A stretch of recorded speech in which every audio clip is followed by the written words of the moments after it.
Bruce Willis's family has announced he has a form of dementia that's not well known to most people. Joe Hickman reports on the incurable disease and its symptoms.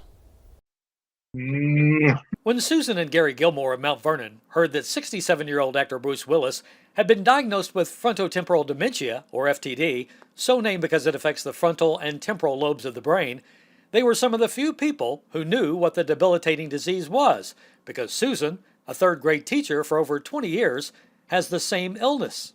We have noticed an increasing gap of waiting on the word. We joke we play password a lot. Dementia is that umbrella term for any physiological disease that changes cognition or memory. Alzheimer's is the most common at 60 to 80%, and frontotemporal dementia is one of the more rarer forms. So when someone like Bruce Willis comes forward, we really applaud that. The wide-ranging symptoms can include changes in personality and behavior, problems speaking, understanding, reading, and writing, and a decline in motor skills affecting the ability to get around. I feel like I'm just, myself. Susan, a mother of 3, doesn't have all these problems yet, but the disease is progressive. At some point, when a portion of our brain atrophies, it would move over and touch its neighbor. It eventually kind of creates a domino effect in the brain, and then that's why you see it starts affecting other bodily systems as well. One of the most touching moments we had is I asked how she was doing, and she said,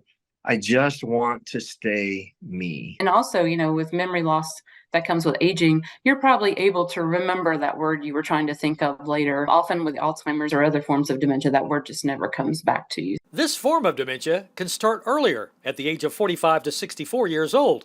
And while it's important to get diagnosed early to manage the illness, there are sometimes medications that can treat symptoms. The survival rate is usually just 6 to 8 years. It prompts some very difficult discussions. Nobody likes to think of that, but when you see your loved one changing in small ways each and every day, the worst thing we can do is not think of that and prepare. Reporting for KY3, I'm Joe Hickman.